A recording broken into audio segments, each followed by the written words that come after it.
Hola, senor et senorita. Hello and welcome back to a new video. My name's Scott. I like to make videos. If you're new around here, don't forget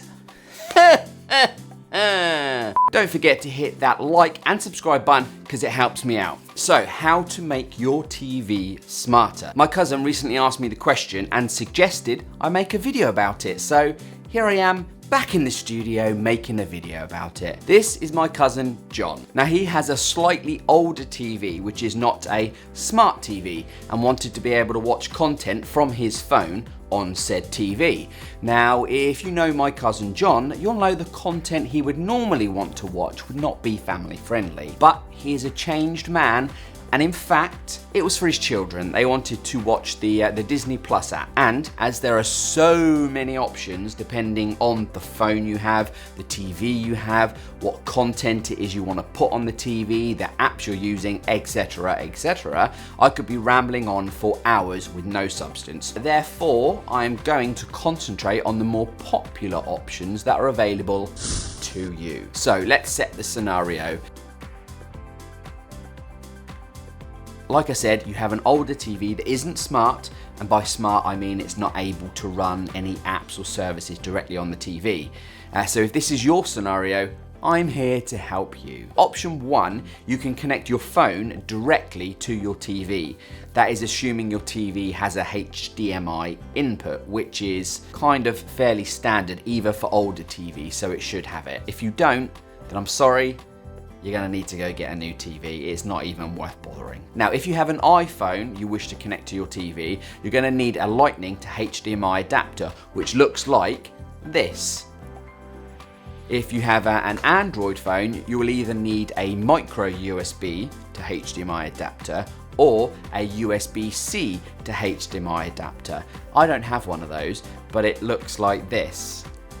That should be it for the jargon. If you search Amazon for either of these products or terms, there will be a plethora of results for you to choose from, so don't worry about that. In addition to these dongles, you're going to need a HDMI cable. Oh look, I have a HDMI cable right here. Either end of this will plug into the dongle and then into your TV. And basically, that's it. For option 1, you're done. Select the HDMI input on your TV and away you go. What you see on your phone will be mirrored to your TV. Unless of course you have a crazy random phone that restricts this, but to be fair, most don't. It is worth noting here, however, that some applications on your phone will purposely not play on your TV, and this is due to restrictions within the app. They may do this for licensing reasons. For example, Channel 4 On Demand, the 4OD app, used to do this and it knew when you plugged it into a TV. But thanks to John, I can tell you that the Disney Plus app, which is the new app, doesn't work. He could not get this to work when he plugged his phone into his TV, hence why he texted me, a guru in tech. Apparently. Option 2, let's assume your TV is slightly newer and it does have some apps, but not the ones that you need or want. The TV in my living room is exactly like this. It's an older TV and it's kind of smart, but I don't have the option to put the apps that I want to use on it, such as YouTube, Netflix and Disney and so on. I could plug in my phone, as I just mentioned in option 1, but I don't want the hassle of connecting my phone each time, draining the battery, blah, blah, blah. And this is also no good if my daughter wishes to use the app that's on my phone, because obviously I need to be there with my phone. So in this scenario, you can connect a smart box to your TV to make it even smarter. There are so many options available again for smart boxes, and they all pretty much work the same way, kind of like the way your Sky box would or your Virgin Media box would, in that you connect it to your TV via HDMI, select the HDMI input, and then from there you view and control everything with your remote control that's on that box. I personally use Apple TVs at home, which is not, as it sounds, an actual TV. It is one of these smart boxes that connects via HDMI. This is an Apple TV and it is powered from the mains and gives you access to, I kid you not, hundreds of thousands of apps via their app store. These include various entertainment apps such as the ones I've mentioned, YouTube, Netflix, Now TV, etc. But they also allows you to play games.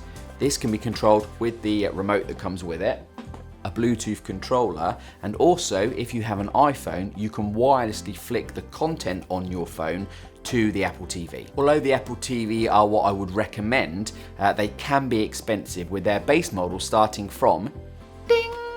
So if you don't have the budget for this, what are your other options? Well, another well-known is the Amazon Fire TV Stick. I don't have one here, but I did have one and I'll put it on the screen now. These are a lot smaller and a lot cheaper than the Apple TV, and this also gives lots of smart features including apps and games, but you're limited to using the Amazon App Store for these, and there's not a great deal of choice actually in that store. As I said, I've used one of these in the past, but have found them to be a little slow and clunky. But if you're not an OCD speed geek like me, and you have more than 2 seconds patience, this would suit you just fine. Again, they connect to your TV via the HDMI port, and they're powered via USB. So if you have a USB port also on your TV, bosh, you're ready to go. If you don't, it doesn't matter, you can power it via a normal USB plug adapter, something that most phones give you. So this is a good mid-level device to use, as it can have apps installed directly on it and thus not needing a phone. And via some supported apps on the phone, you can also utilize Google's Chromecast technology to send your phone image wirelessly to your TV via the Kindle stick. Now with an Android, there's a lot more support for this, and you can mirror your entire phone as well as some apps. But if you're using an iPhone and a Chromecast, you can only use certain apps for this. So mentioning the Chromecast technology brings us nicely on to our third option.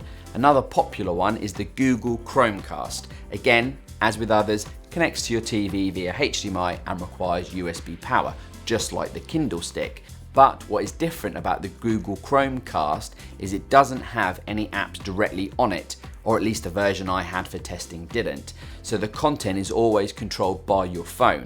It allows you to mirror your phone again completely if using an Android device, or you can only mirror certain apps that support the Chromecast feature if using an Apple iPhone.